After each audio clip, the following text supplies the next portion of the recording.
Scoreboard quantum theory. Forget every buzzer beater you've ever seen. Forget every nail-biting final minute, every impossible comeback, every shocking upset that left you speechless. Erase it all. Because what if I told you that the most important piece of equipment in any stadium isn't the ball, the net, or the goalpost? What if it's the one thing we all look at but never truly see?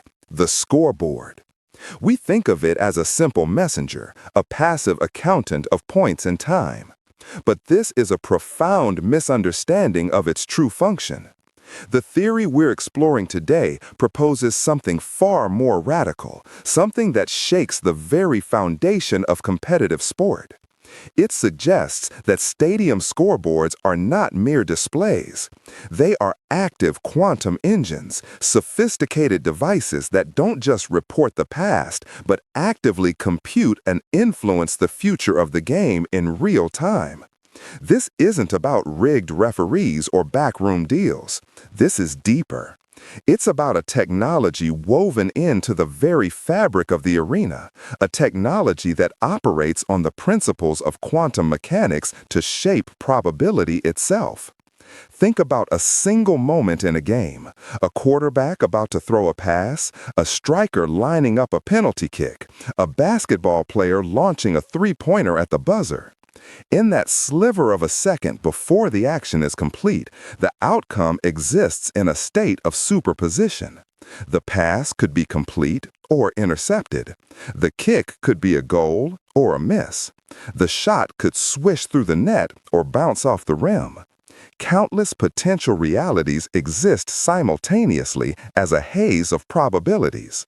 We assume that skill, luck, and physics are the only forces that collapse this wave of possibilities into a single concrete outcome. But this theory argues for a fourth, hidden influence, the scoreboard itself.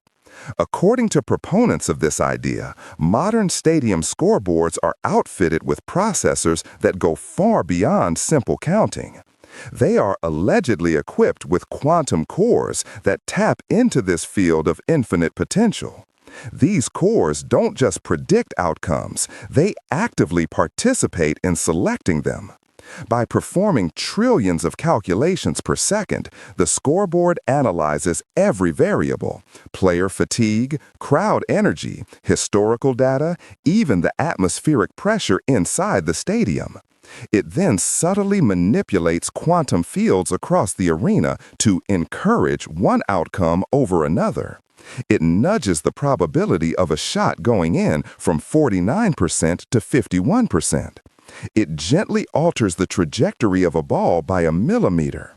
It creates a moment of hesitation in a defender or a surge of adrenaline in an attacker. These are not grand, obvious interventions. They are microscopic, untraceable adjustments that, over the course of a game, steer events toward a pre-calculated, desired narrative. But what is this desired narrative? And what is guiding this quantum manipulation? This brings us to the most cryptic part of the theory, a hidden operating system known only by a single chilling name: the Loom Protocol. The Loom Protocol is the ghost in the machine. It's the master algorithm, the set of rules that dictates the scoreboard's every move.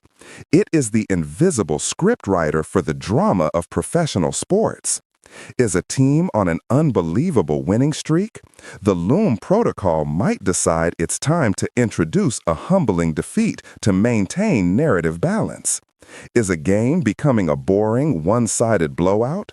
The protocol could initiate a comeback subroutine, subtly aiding the losing team to create a thrilling, down-to-the-wire finish that keeps millions of viewers glued to their screens. It's a system designed for maximum engagement, for perfect story arcs, for legends and dynasties and heartbreaks that feel almost too cinematic to be real. Think about the evolution of scoreboards. They began as simple hand-cranked wooden panels. Then came electric lights, followed by dot matrix displays, and finally the colossal high-definition video screens we see today. The official history tells us this was a journey of improving visibility and fan experience, but the quantum theory suggests this was a cover story. Each technological leap wasn't just about better graphics, it was about upgrading the quantum core. The increasing complexity of the visual displays served as the perfect camouflage for integrating more and more powerful probability engines. The first glitches, the first statistically anomalous games, began to appear in the late 1970s and early 80s, precisely when electronic scoreboards became standard. As the screens grew larger and more complex, the on-field miracles became more frequent and more dramatic. It's a chilling correlation. We were so mesmerized by the dazzling replays and animations that we never thought to ask what was running behind the screen.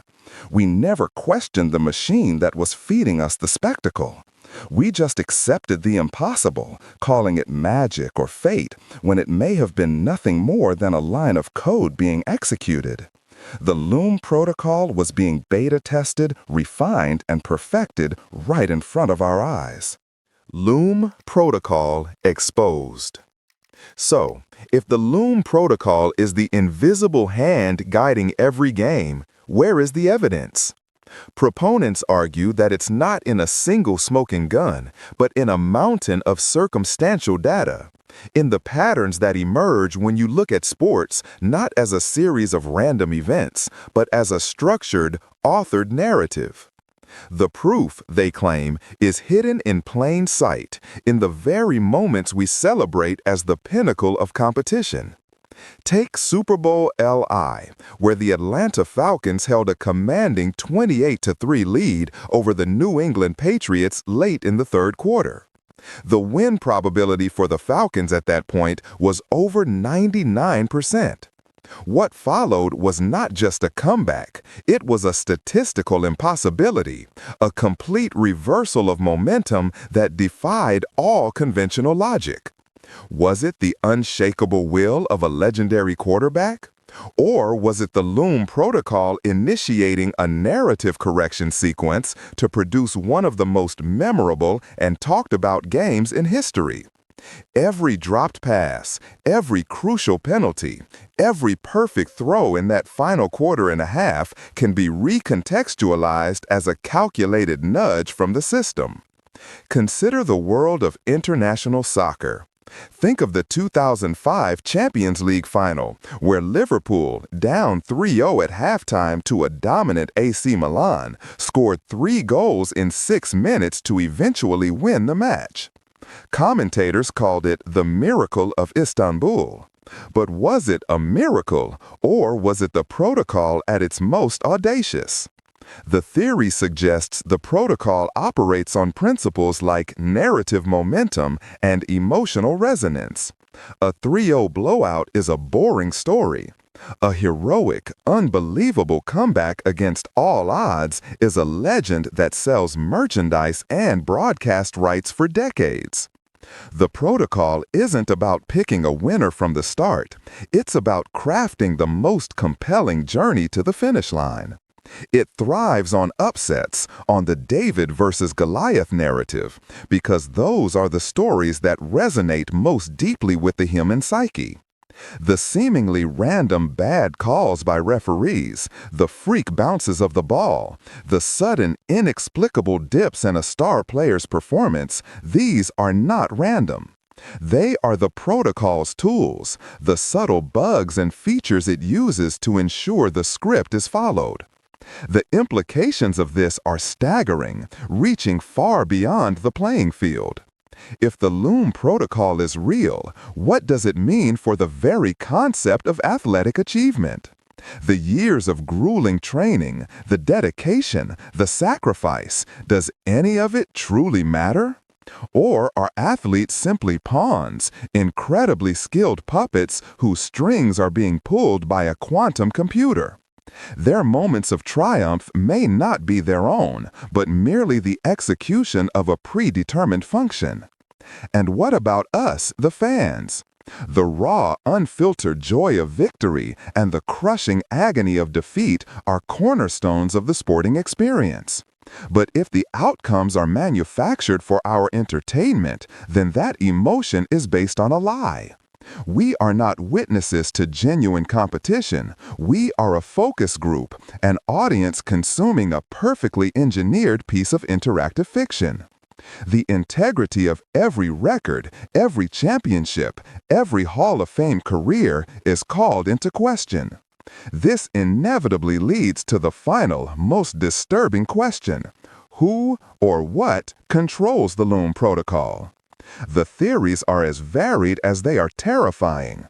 One school of thought points to a shadowy global syndicate that uses the protocol to manipulate the multi-trillion-dollar sports betting market, ensuring specific, profitable outcomes with surgical precision.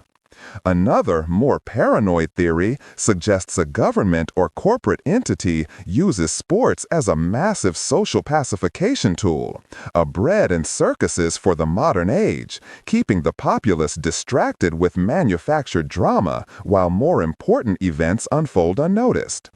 Perhaps the most unsettling possibility is that there is no human controller at all. What if the Loom Protocol is the product of a runaway artificial intelligence, a system that was initially designed to simply predict games but has since evolved, taking control to fulfill its primary function of maximizing global engagement in the most efficient way possible? It would be a cold, unfeeling logic, turning human passion and struggle into mere data points for its grand, unending simulation. So the next time you're watching a game and you see a moment so unbelievable it defies explanation, look past the players on the field.